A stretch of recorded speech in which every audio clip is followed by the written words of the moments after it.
आज आहे ना आदिराज इतका रडलाय की काय सांगू. त्याच्या रडण्याला थांबवायला ब्रेकच नव्हता, इतका रडत होता तो. चला तर मी तुम्हाला सांगणारच आहे आदिराज कसं काय रडला, कोणामुळे रडला ते. तर स्वागत आहे तुमचं माझ्या छोट्या मिनी ब्लॉगमध्ये. जशी प्रत्येक गावामध्ये आषाढ महिन्यामध्ये लक्ष्मी आईची यात्रा असते, तशीच आमच्या गावात पण आज लक्ष्मी आईची यात्रा आहे. त्या यात्रेची पालखी म्हणजे देवीची पालखी आमच्या दारातूनच मंदिराकडे जाण्यासाठी रस्ता आहे, तिथून ती जाते.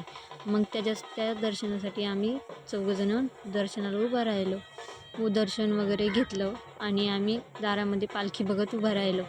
आमच्या गावामध्ये अशी एक पद्धत आहे की पोतराजाने त्यांचं चाबूक मारत मारत यायचं आणि ज्याच्या गळ्यात जो चाबूक पडन त्यांनी देवीसाठी देणगी द्यायची. तसंच तो चाबूक आदिराजच्या बाबाच्या गळ्यात पण टाकला आणि ते बघून आदिराला इतकं रडायला आलं की त्याला वाटलं बाबाला मारतो का काय, म्हणून तो रडायला लागला. त्याच्या आतून त्याला घेतलं, कसं बसं शांत केलं आणि मग आम्ही निघालो मंदिराकडे देवीचं दर्शन घ्यायला. चला तर भेटूया नेक्स्ट मिनी ब्लॉगमध्ये. बाय.